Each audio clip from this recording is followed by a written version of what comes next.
ఏలూరు ప్రభుత్వ ఆసుపత్రిలో ఏపీ మంత్రి నాదెండ్ల మనోహర్ ఆకస్మిక తనిఖీ చేశారు. ఆసుపత్రిలో ఓపీ సేవలు సరిగ్గా అందకపోవడంపై ఆగ్రహం వ్యక్తం చేశారు. రోగులతో మాట్లాడి వైద్య సేవల గురించి ఆరా తీశారు. రోగులకు వీల్ చైర్లు ఏర్పాటు చేయని సిబ్బందిపై మండిపడ్డారు.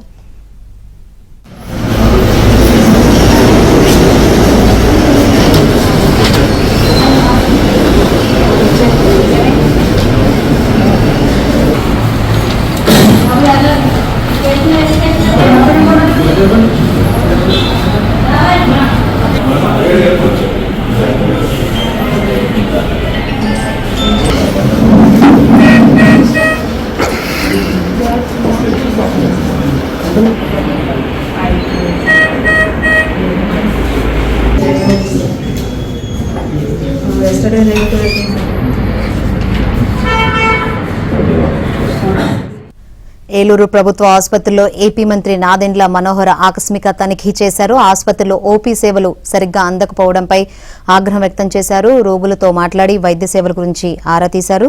మరిన్ని వివరాలు అందించేందుకు మా ప్రతినిధి రాంబాబు సిద్ధంగా ఉన్నారు. రాంబాబు, మనం చూస్తున్నాము రాష్ట్ర పౌర సరఫరాల శాఖ మంత్రి నాదెండ్ల మనోహర్ కొద్దిసేపటి క్రితం ఏలూరు జనరల్ ఆసుపత్రిని ఆకస్మికంగా తనిఖీ చేశారు. ఈ తనిఖీలో ఆయనకి అనేక రకమైన విస్మయంగా కలిగించే విషయాలు అయితే బయటపడ్డాయి. ప్రధానంగా ఆసుపత్రి రోగుల పట్ల సిబ్బంది వ్యవహరిస్తున్న తీరుపై ఆయన చాలా తీవ్ర ఆగ్రహం వ్యక్తం చేస్తారు. అదేవిధంగా ఆసుపత్రిలో రోగులకు సక్రమంగా వైద్య సేవలు అందకపోవడాన్ని ఆయన గమనించారు.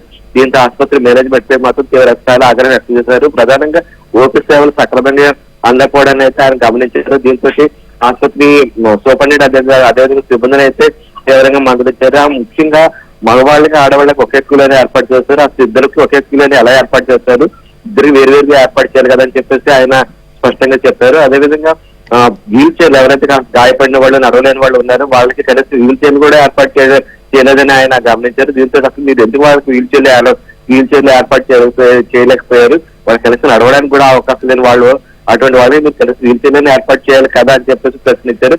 అదేవిధంగా ఆసుపత్రి పరిసరాల్లోనైతే ప్రధానంగా అపరిశుభ్రంగా ఉన్నాయి. అదేవిధంగా డ్రైనేజ్ వ్యవస్థ కూడా చాలా నిర్లక్ష్యంగా ఉందని చెప్పేసి ఆయన స్పష్టంగా చూస్తారు. అసలు ఏం చేస్తున్నారు, ఇక్కడ హాస్పిటల్లో సరైన డ్రైనేజ్ సిస్టమ్ లేదు, మురిగిపోవట్లేదు, అంత పరిసరాలు అంతా అపరిశుభ్రంగా ఉన్నాయి, మీరు ఏం చేస్తారని చెప్పేసి సిబ్బంది పైన ఆయన తీవ్రస్థాయిని మండిపడ్డారు. అదేవిధంగా ఆయనతో పాటు 10 మంది ఎమ్మెల్యేలు అయితే జనరల్ ఏలూరు ఆసుపత్రిలో ఉన్న సమస్యలను మంత్రికి వివరించారు. ఆ సమస్యలు పరిష్కరించడానికి వెంటనే చర్యలు తీసుకుంటామని చెప్పేసి మంత్రి మనోహర్ ఎమ్మెల్యేలకు అయితే హామీ ఇచ్చారు. Shankar. Right Rambabu, thank you.